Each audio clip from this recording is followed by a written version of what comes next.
Frank's Service by Robert Allen Burton. As a date with destiny pressed near for Della, her father was thousands of miles away and thought of her far more than she knew. He thought of her with affection just like he did her mother Abigail and her little sister Hannah. Nobody could understand how his service there in the Middle East was intended to benefit them. He had entered service for his country with boldness and innocence. War had divided him from so many things, but he would not let it divide him from the reasons and righteous intentions that began him on this path. There had been real dangers in the world when he chose to serve his nation. The more he'd seen during his time of service, the more dangers and threats to his nation he discovered. As a young man, he'd been obedient and courageous. Not one person who knew him could ever dispute that truth. Only Frank fully comprehended that truth meant that every day he had won the battle against fear and rebellion. He saw things and heard things spoken that were meant to persuade him away from his noble path. With a mere look of disdain, Frank could silence a fellow soldier from speaking to him as if he were someone who condoned unpatriotic, cowardly, or profane thoughts.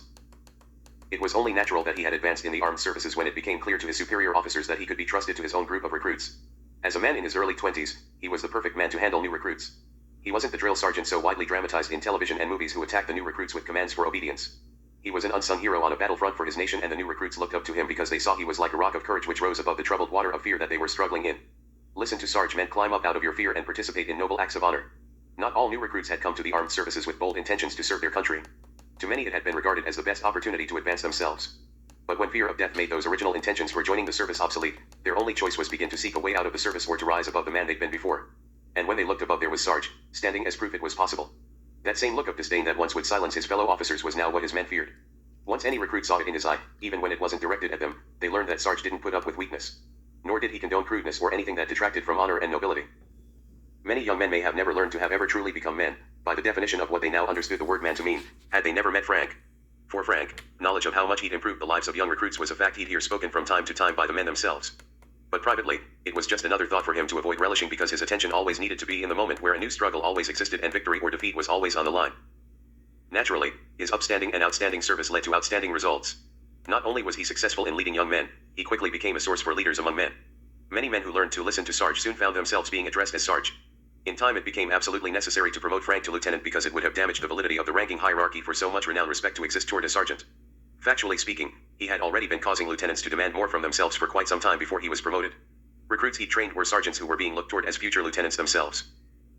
When he got word of the promotion to lieutenant, he had mixed emotions.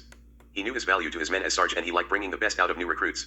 Each recruit connected him to memories of his own entrance into the armed services. That young man who Frank once was didn't have enough knowledge to even imagine what a lieutenant must do to serve his country.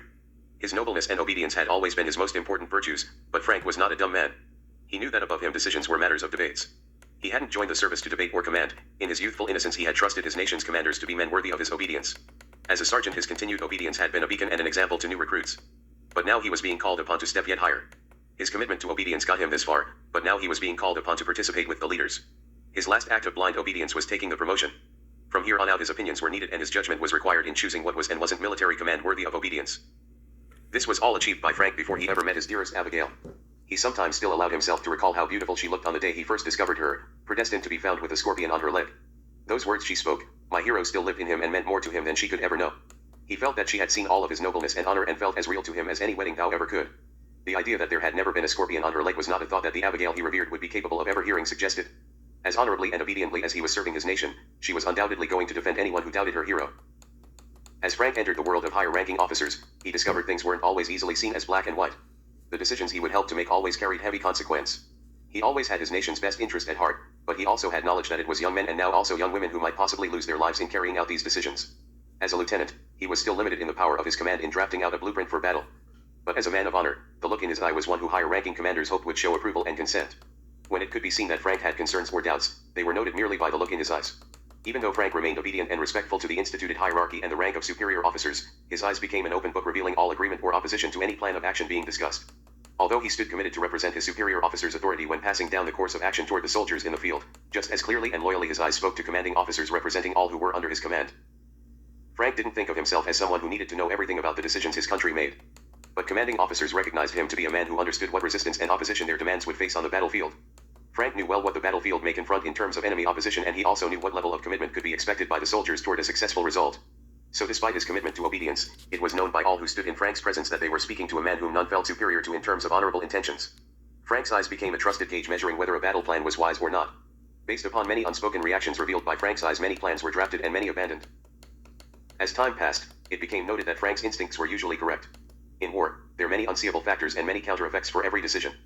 Frank became as valuable an instrument for determining correct direction and course of action for his superior officers as the compass had been to explorers in uncharted lands.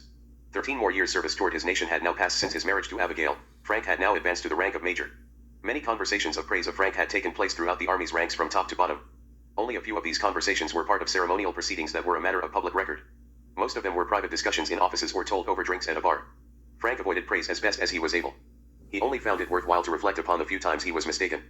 Along with the public commitment of love to his wife he'd made through marriage, Frank secretly honored a commitment to the ranks of his command. Frank recited the names of some soldiers who'd given their lives on the battlefield to himself with sincere affection. If he were able, he would see to it that a day would come when no one would be able to doubt that their heroic contribution was toward a just cause. So it was. Many aspects of Frank's life were unknown by Abigail because they were things that he would have felt dishonorable by boasting. Meanwhile, there were many thoughts about him that he never would have dreamed had been constructed by misconception, misunderstanding, and just plain general ignorance. The idea that Frank was an opportunistic, manipulative, dishonest, con man when out of uniform were as untrue as any word ever suggested. What had allowed these words to have come about not only in thoughts but conversations between Abigail and her closest friends were how much time her marriage denied her satisfaction. Not only had marriage taken away from her nights at the club and the attention of other men, it also denied her the presence of a husband on the home front and fatherly help in the raising of their daughters. Still, Abigail would not have fashioned words both untrue and cruel about a man who so truly was quite the opposite if it were not because of what she did witness concerning him with her own eyes. When Frank was at home with Abigail, she watched his reaction to the television screen, especially his reaction to the news broadcast. Unlike his calm manner of letting his eyes do most of the speaking he'd become known for in the armed services, he readily voiced his objection at the sights and sounds coming out of the television set. To hear the armed forces being questioned and criticized by people who knew nothing about the battlefront infuriated him. How these people could not understand that he and his fellow servicemen were honoring a commitment to their country made him want to shout it out loud. To see the freedom he dedicated his life to preserving be used to speak blasphemies about his occupation made him want to punch someone in the face.